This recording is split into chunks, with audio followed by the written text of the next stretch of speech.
Fala galera, aqui é o canal Intimidade com Deus. Nesse vídeo nós vamos estar fazendo a leitura de um livro chamado Chega de Regras. Durante esses dias nós vamos estar fazendo um estudo desse livro para podermos conhecermos mais a Deus. Então fique até o final do vídeo e deixe Deus encher o seu coração e moldar a imagem de Jesus em você a cada dia. Primeira parte. Um novo estilo de vida. Penso que nós o estamos perdendo. Regras pelas quais viver. Enquanto escrevo, um novo livro de autoajuda está fazendo sucesso. O título é The Rules for Marriage, as regras para o casamento, e seus dois autores estão dando entrevistas em vários programas de televisão. Não li o livro. Só assisti a alguns minutos da última entrevista dos autores. Uma regra, penso que é de número 12, diz o seguinte: não compare o seu cônjuge com o de outra pessoa. Bom conselho. Experimente mencionar a seu marido, por mais doce que seja a sua voz, que o marido de Sally faz o jantar várias vezes por semana e certamente terá uma noite de discussões com ele. É verdade. As coisas funcionam assim. Mas, se disser a ele que aprecia seu esforço para sustentar a família, mesmo que isso signifique o fato de ele chegar sempre se arrastando de cansaço em casa, afunde no banco da cozinha e engula em 5 minutos um jantar que você levou 3 horas para fazer, haverá menos conflito. Você pode até sentir-se bem consigo mesma por encorajar seu marido cansado em vez de queixar-se, e, quem sabe, ele pode até sorrir para você e ajudá-la a tirar a mesa. Pelo menos nessa noite e talvez em outras. Se você seguir com perseverança as regras para o casamento, irá provavelmente gozar de uma vida melhor. Mas, estará mais longe de Deus. Não por ter sido boa, mas porque sua bondade foi dirigida para um alvo que valorizou mais do que a intimidade com Deus. Você definiu erradamente a vida. Sua bondade era um jogo de poder. Você decidiu o que queria e foi em busca disso. Você não dependeu dos recursos que o Espírito fornece nem deu prioridade máxima à glória de Deus. Ele não foi o centro de suas afeições, nem a fonte ou objetivo do seu movimento. Ele quer algo mais. Alguns criticariam sua bondosa afirmação sobre seu marido de modo diferente. O problema, diriam, é a covardia, a fraqueza e a recusa temerosa de se arriscar em um conflito em consideração a algo ainda melhor do que uma noite livre de tensão. Segundo esse pensamento, uma regra melhor a ser seguida poderia ser: exponha seus pensamentos francamente, mas sem antagonismo. Faça isso para ajudar seu marido a se tornar uma pessoa mais sensível. Os que conhecem bem a Bíblia poderiam exigir apoio divino para tal conselho. Fale a verdade em amor, um autor inspirado escreveu. Esta regra, caso seja adotada, tem a possibilidade de gerar um relacionamento mais aproximado, um verdadeiro encontro de almas. Note, porém, que a fórmula permanece a mesma. Decida o que você quer, depois calcule como obtê-lo.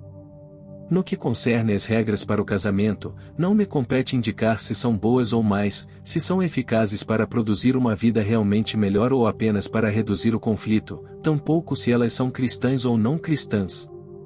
Minha intenção também não é sugerir um plano melhor para conseguir uma vida melhor. Não tenho estratégias em mente que deem a você um casamento melhor, filhos obedientes, terapia eficaz na recuperação de quem sofreu abuso sexual, ou a cura mais rápida para os que se divorciaram. Nem Deus tem, creio eu. Quero todas essas coisas para você. Deus também quer. Quero uma vida melhor para mim.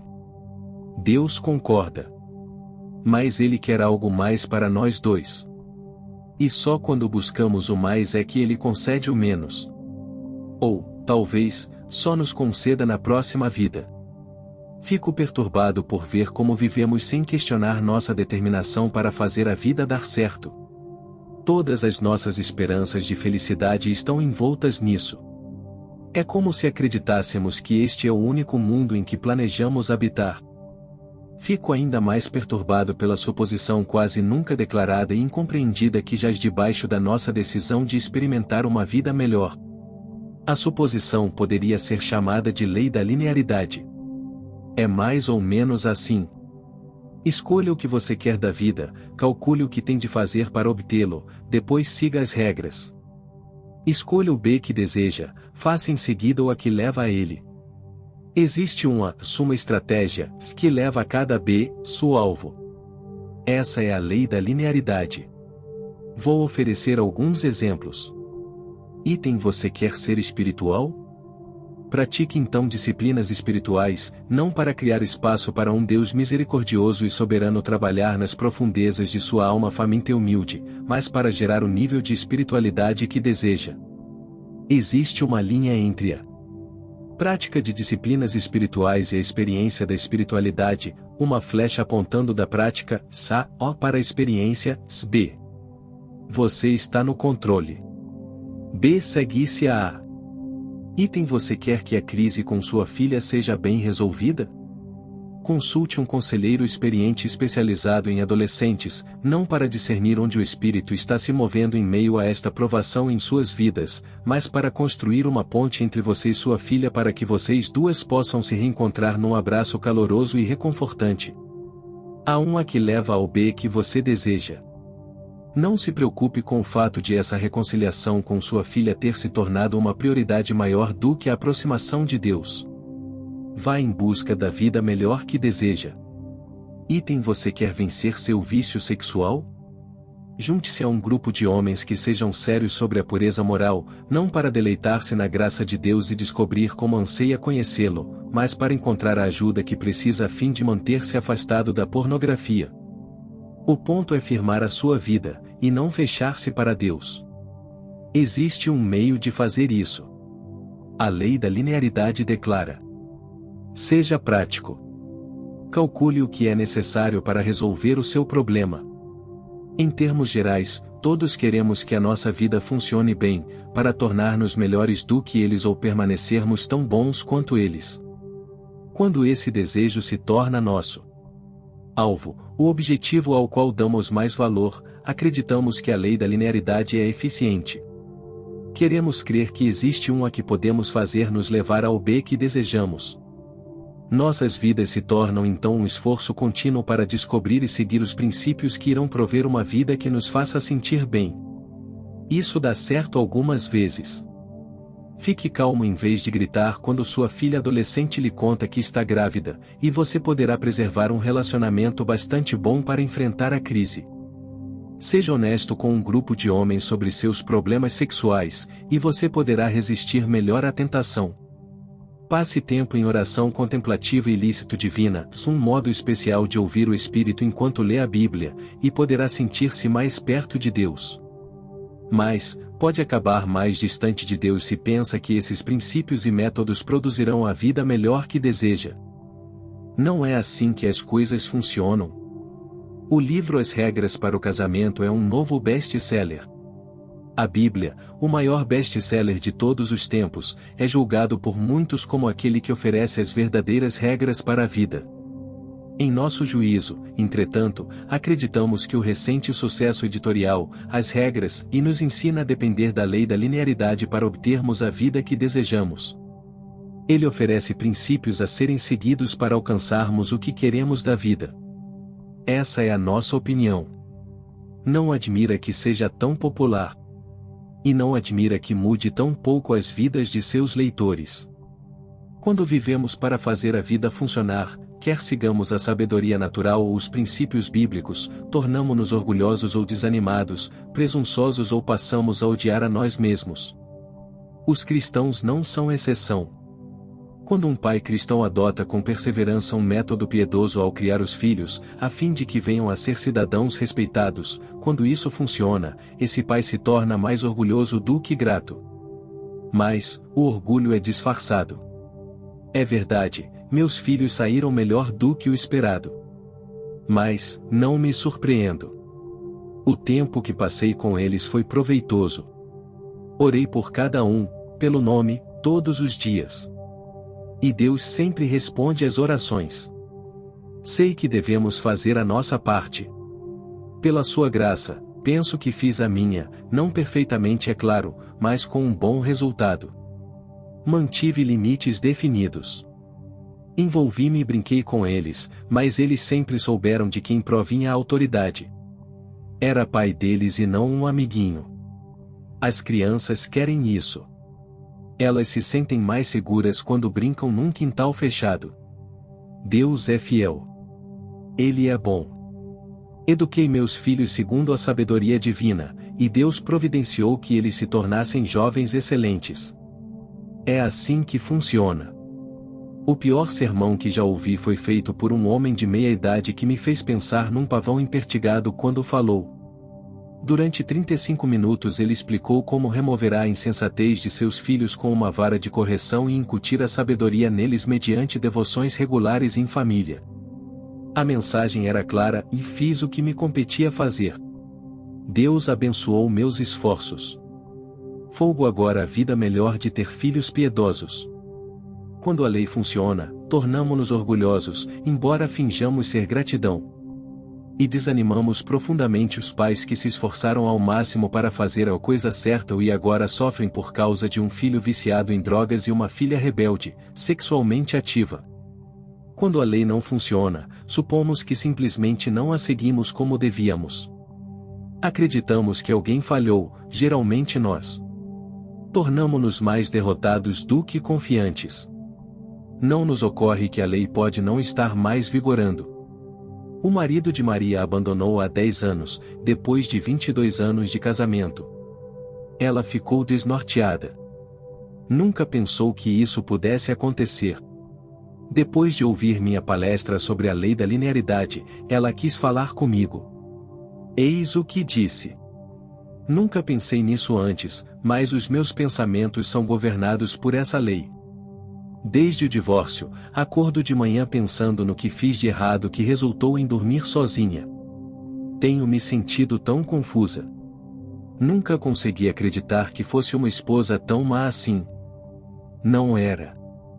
Na verdade penso que fui uma excelente esposa. Muitas mulheres que conheço não são nem a metade da esposa que fui, se continuam casadas, algumas felizes.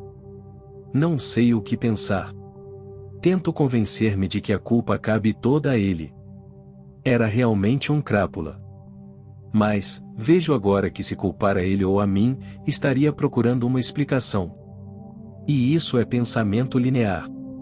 Afinal, depois de um A o que se segue não é um B? Essa pergunta cria muita pressão. Já errei uma vez. Quero agora entender direito. A seguir acrescentou, não é assim que as coisas funcionam. Está dizendo que não existe linearidade, não existe causa e efeito? Se a lei da linearidade não é a base da nossa vida, o que é? Há outro modo de pensar?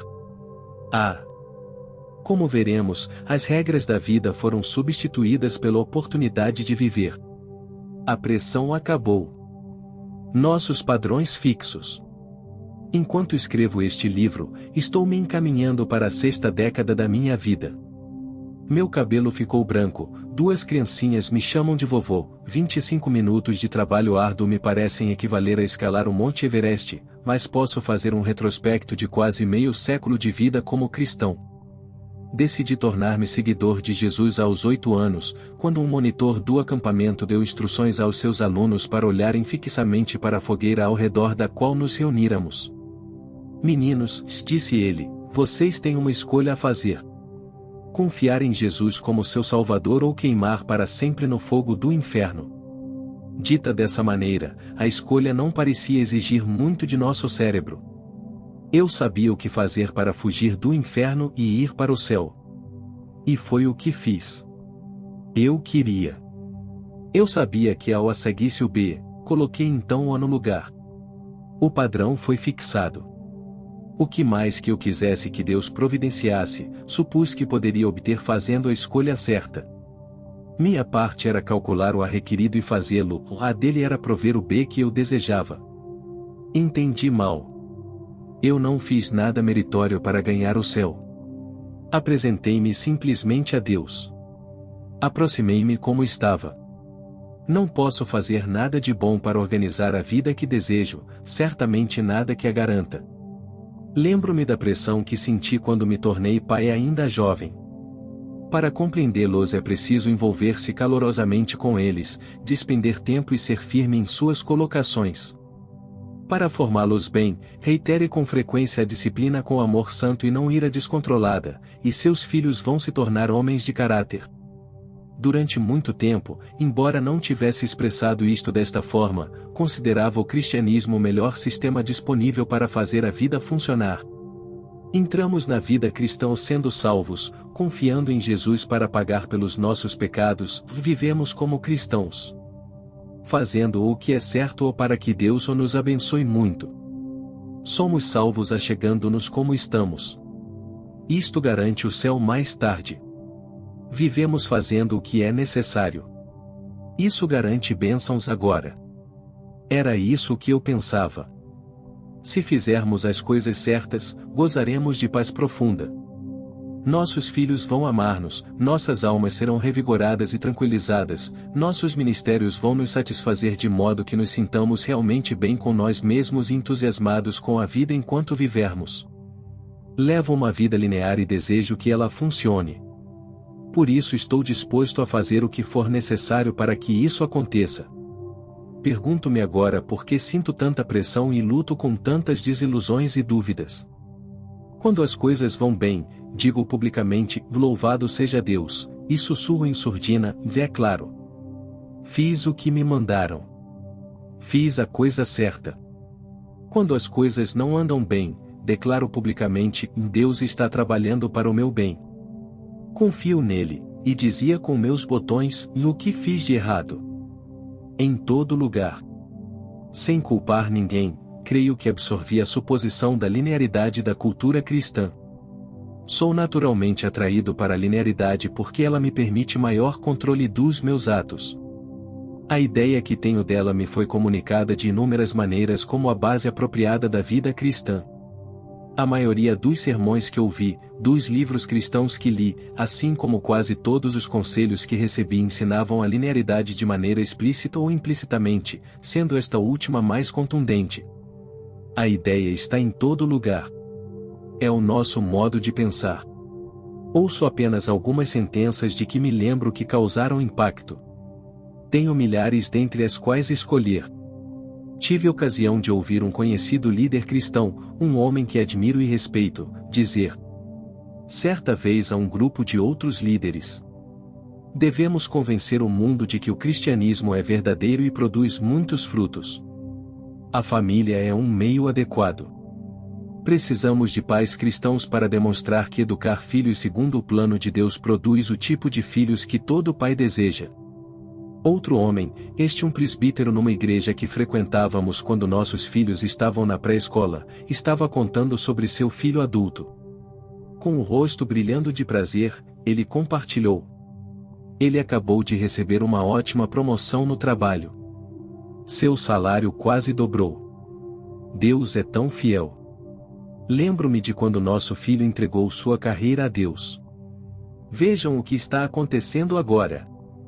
Uma missionária não conseguiu conter as lágrimas quando me contou que a filha estava grávida de um nativo num povoado vizinho. Deveria ter passado mais tempo com ela. Estive tão ocupada com meu trabalho de tradução para a missão que pensei estar fazendo a coisa certa. Um jovem solteiro meneou a cabeça, perplexo. Tudo o que queria era uma família. Segui Deus toda a minha vida. Minha oração mais constante era pedir uma esposa e filhos. Não entendo. Um empresário que enfrentava um processo judicial que poderia arruiná-lo financeiramente. Declarou: se houver qualquer tipo de justiça no mundo, vamos ganhar este processo. Não fiz nada de errado. Entreguei minha empresa a Deus a partir do dia da sua inauguração e me conduzi com integridade desde então. Um profissional aposentado lamentou: Deus achou por bem fazer-me alvo de várias provações. Permaneci fiel a Ele em meio a todas elas. Por que, em minha idade, sinto-me como um hipócrita? Por que continuo perturbado e desanimado, cheio de dúvidas e odiando a mim mesmo? Vou propor um pensamento radical: talvez tenhamos entendido tudo errado. A vida cristã talvez não seja sobre eu fazer o que é certo ou para eu ser abençoado. A vida cristã talvez não seja sobre as bênçãos que tanto desejamos nem sobre o que buscamos tenazmente. Nossa obediência e fidelidade talvez devam ser motivadas por uma razão muito diferente daquela de receber as boas e legítimas bênçãos que experimentamos nesta vida. Nossos pais talvez não devessem ficar tão surpresos quando, depois de anos dedicados na educação dos filhos, um deles resolve sair do armário para anunciar seu estilo de vida homossexual.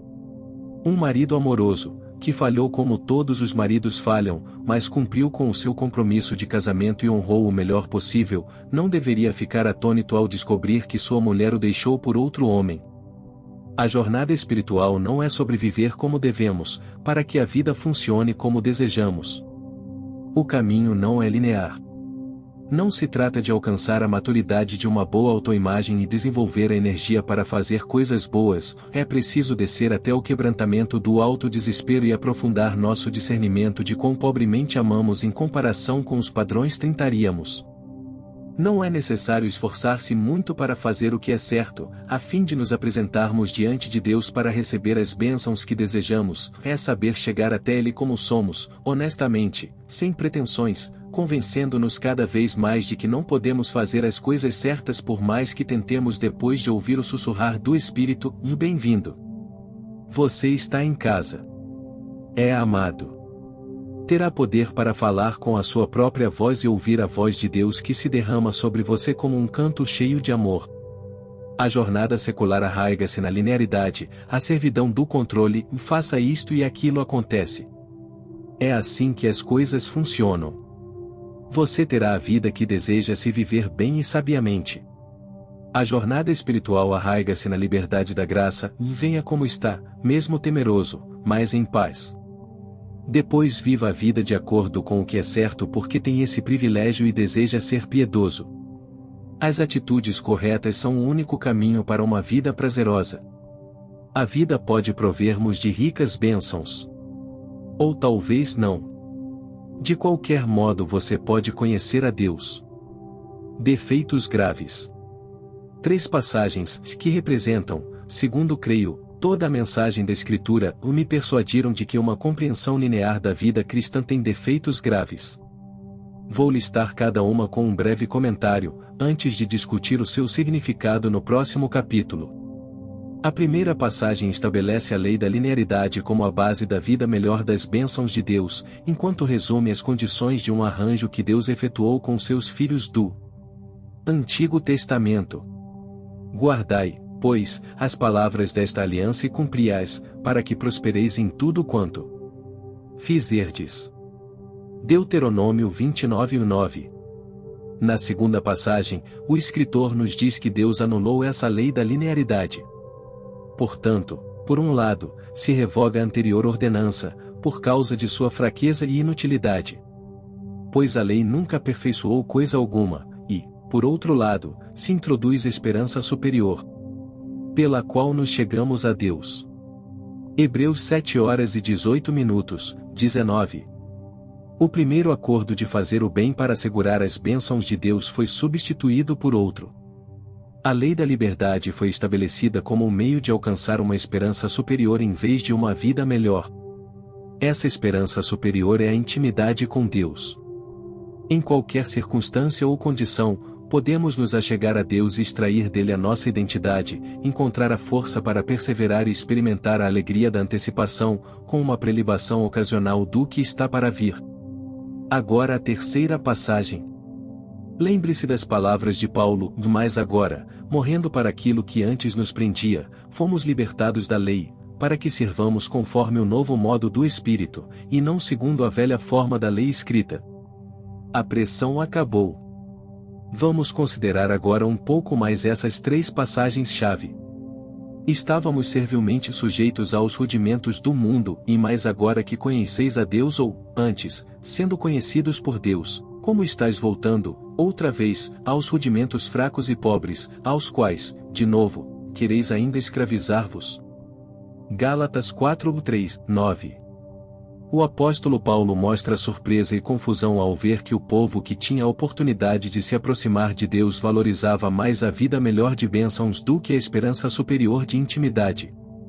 Esse mesmo povo se colocava novamente sob pressão de eu entender o que é certo a fim de eu fazer a vida funcionar.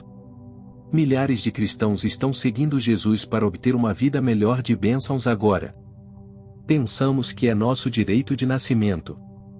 Estamos fazendo isso de 1000 maneiras, cada uma delas uma variação do antigo caminho do código escrito. O Espírito está convidando cada um de nós para andar por um caminho diferente e embarcar numa jornada radicalmente diferente.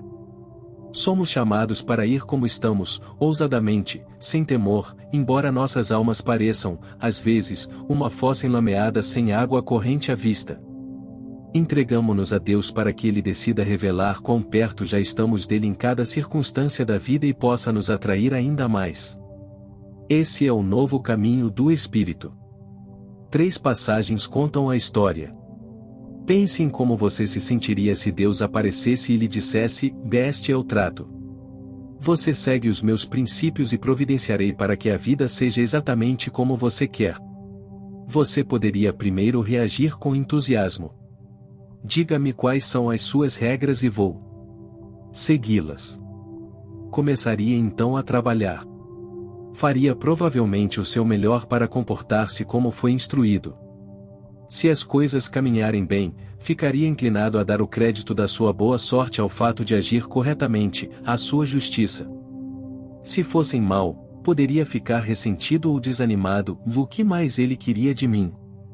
Fiz quase tudo o que me mandou fazer. Ou, não consigo fazer a coisa certa.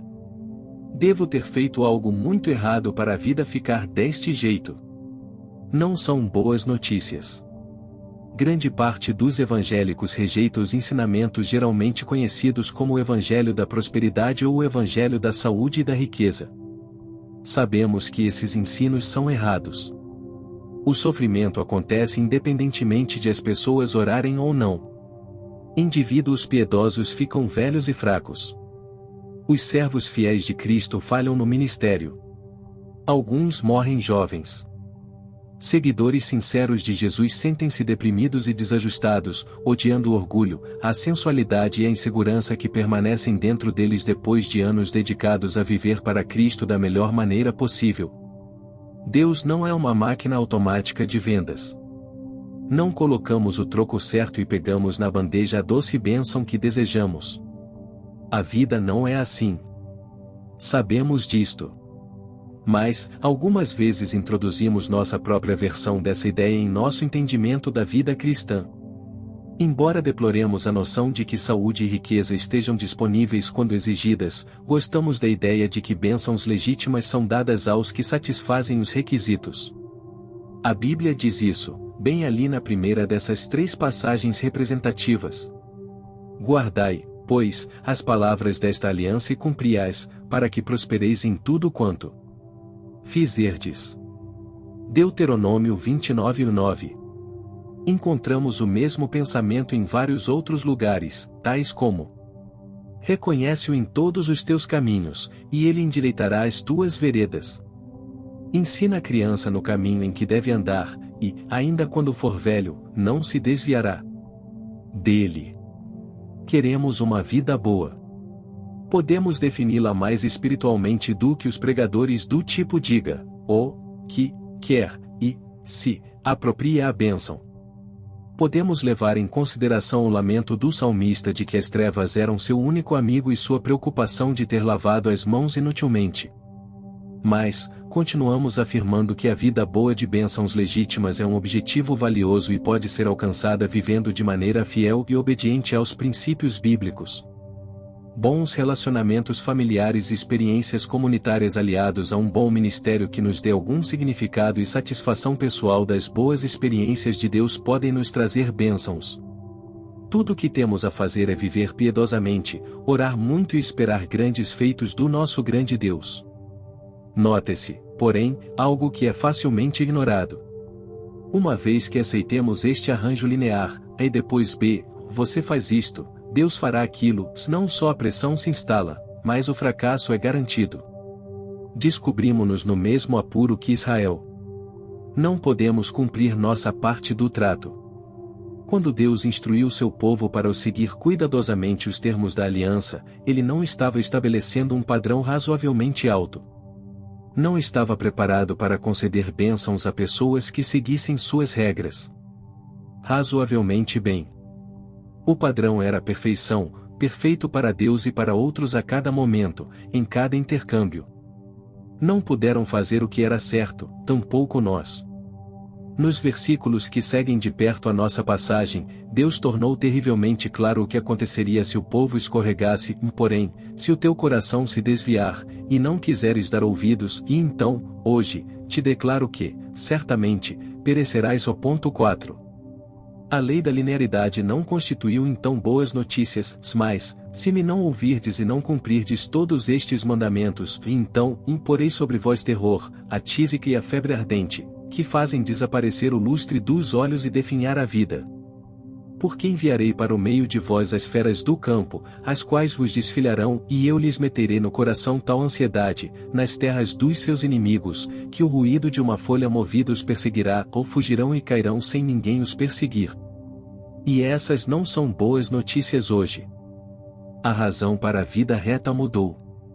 Imagine viver sob um governante poderoso que poderia fazer sua vida prosperar ou atirá-lo para longe.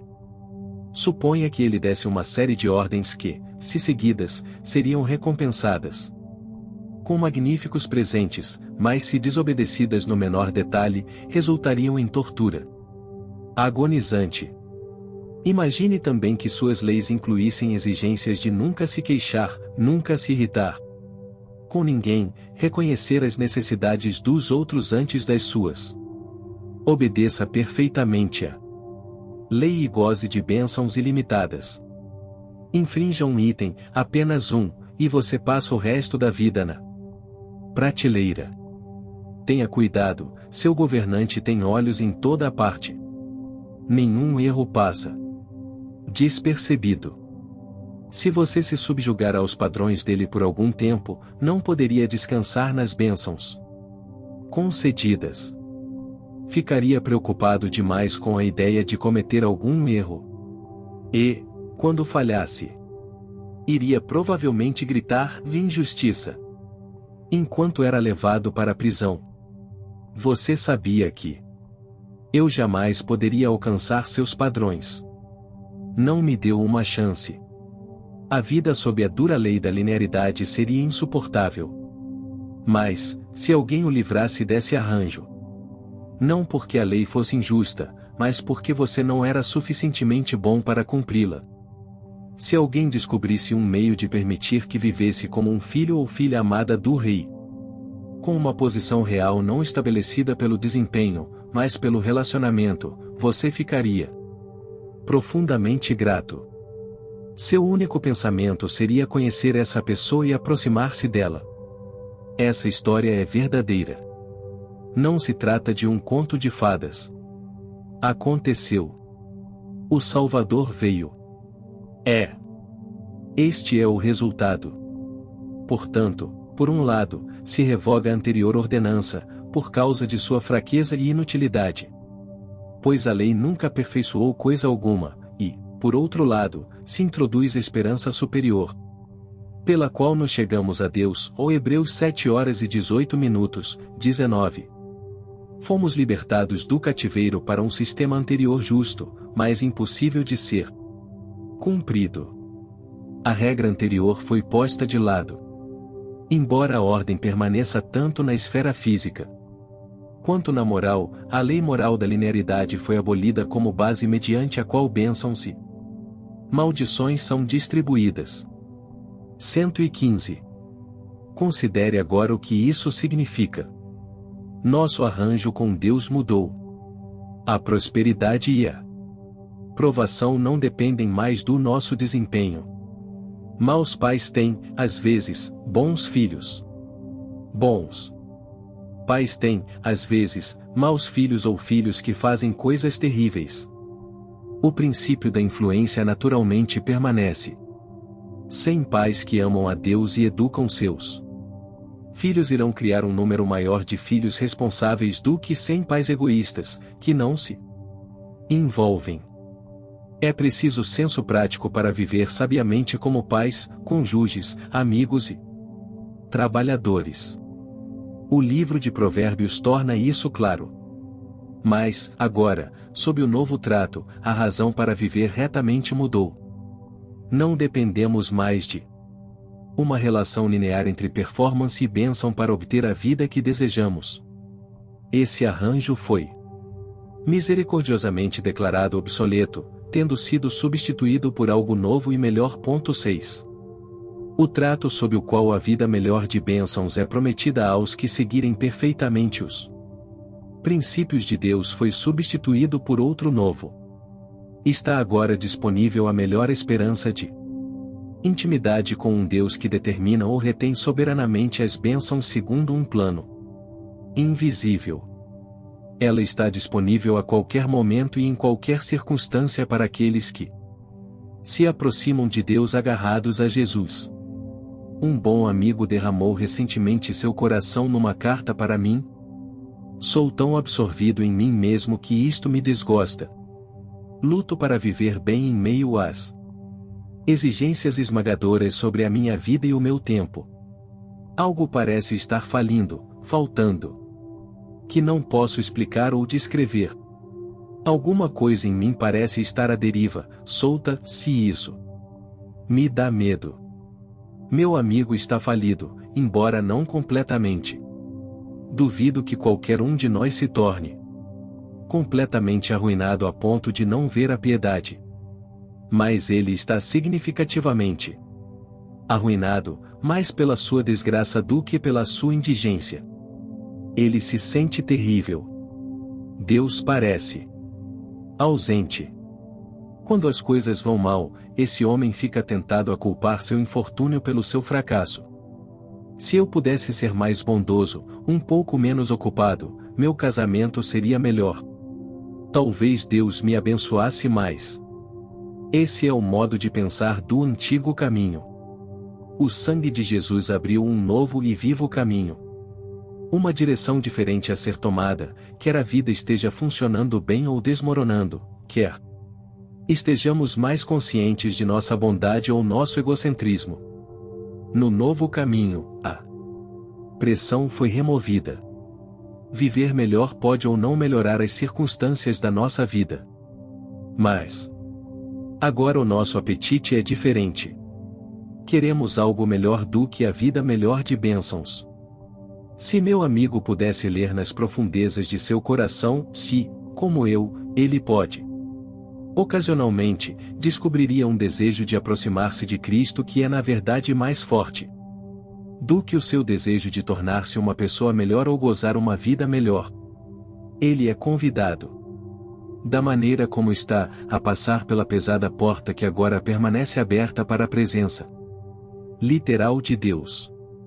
Seu coração partido está agora livre para fazer o que mais deseja, descansar ou relaxar diante da aceitação pela qual nada fez por merecer ou suplicar por uma misericórdia que lhe foi prometida e sofrer um colapso por causa de graça tão abundante.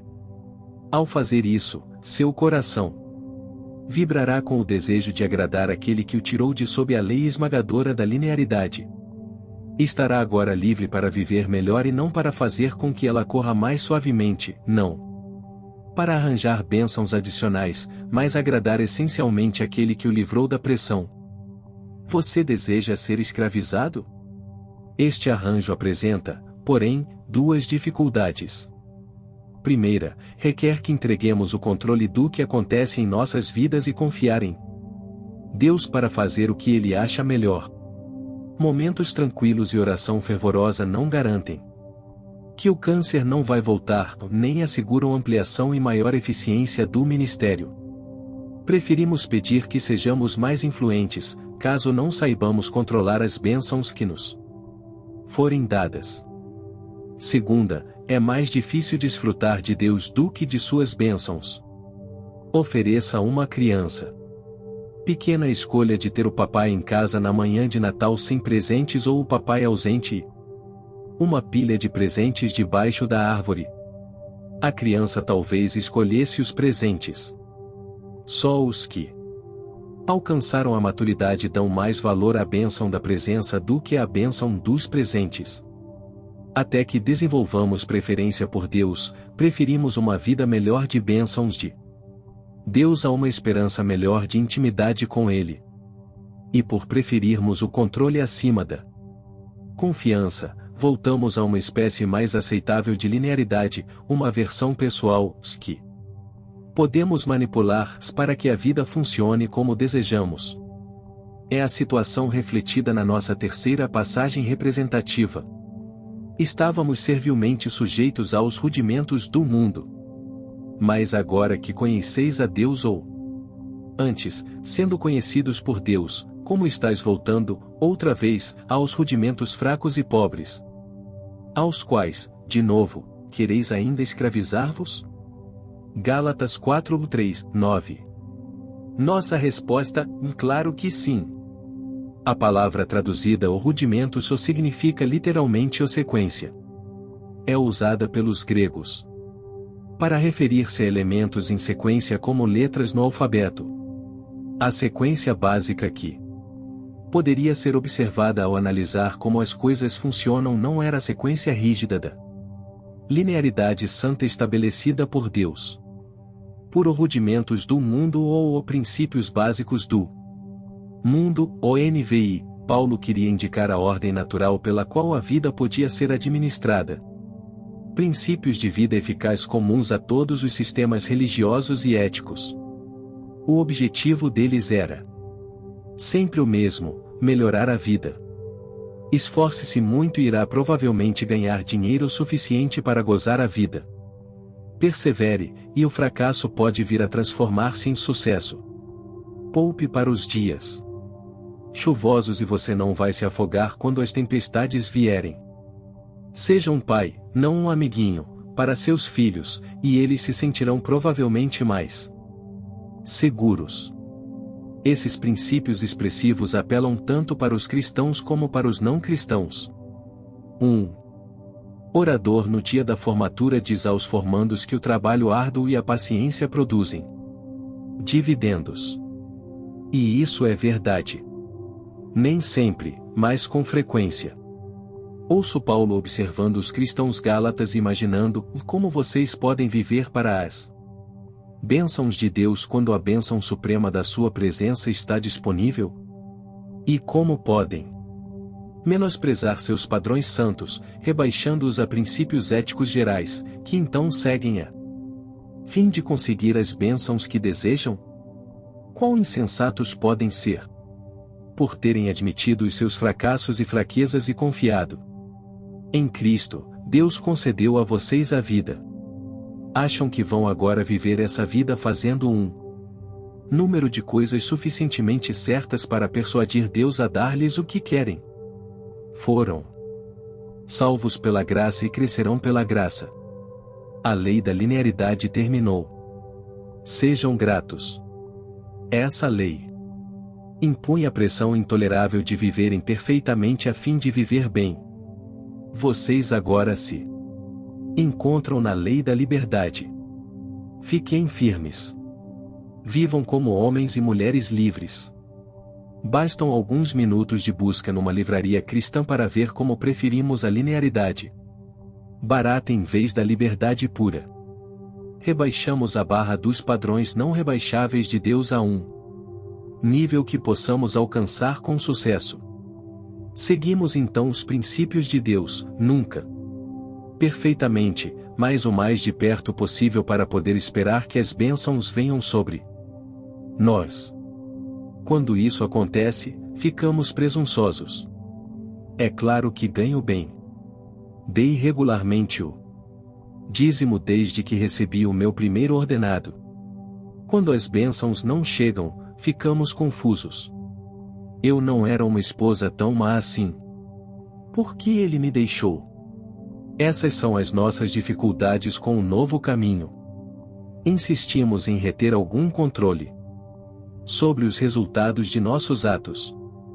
Dizemos, confio no Senhor, quando na verdade queremos dizer, confio nele para honrar meus esforços de viver bem, concedendo-me as bênçãos que desejo. Ser agradável a Deus não é tão fácil assim. Dizemos, amo o Senhor. Mas queremos realmente dizer, gosto das bênçãos que Ele me dá nesta vida agora. Permitam que eu faça um esboço do que apresentei até este ponto. Como nunca antes, a igreja moderna está vivendo como se não houvesse nada melhor à sua frente. E nós vivemos como se não houvesse alegria maior agora do que experimentar as bênçãos disponíveis nesta vida. 2 caminhos, 2 escolhas, 2 estilos de vida. O velho caminho de Moisés, o novo caminho de Cristo. 115. Nossa busca e a vida melhor de bênçãos de Deus. Item seguir princípios. Item esperar bênçãos. Item perseverar. Nossa busca e a esperança melhor de proximidade de Deus. Item pedir misericórdia.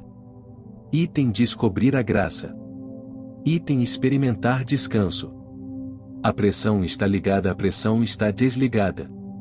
Você está sob a lei da linearidade, você está sob a lei da liberdade. Estamos vivendo o antigo caminho por intermédio de um código corrompido e depreciado.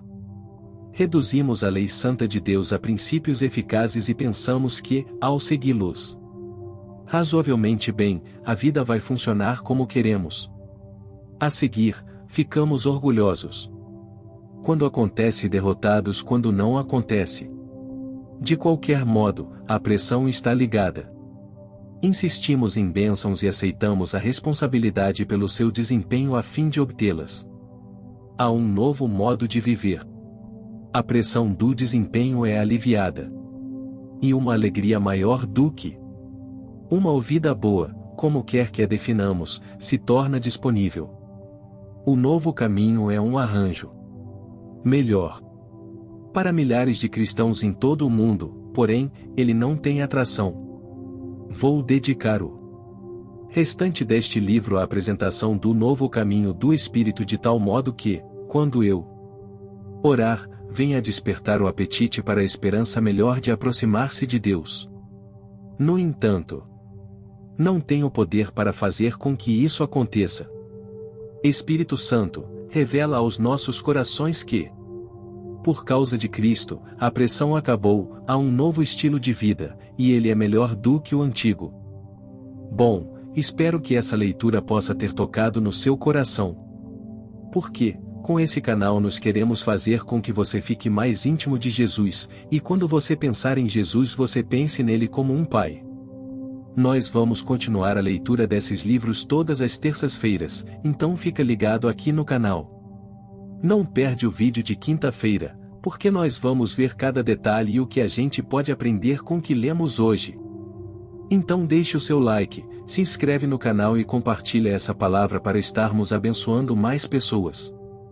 Valeu, fiquem na paz e que Deus os abençoe.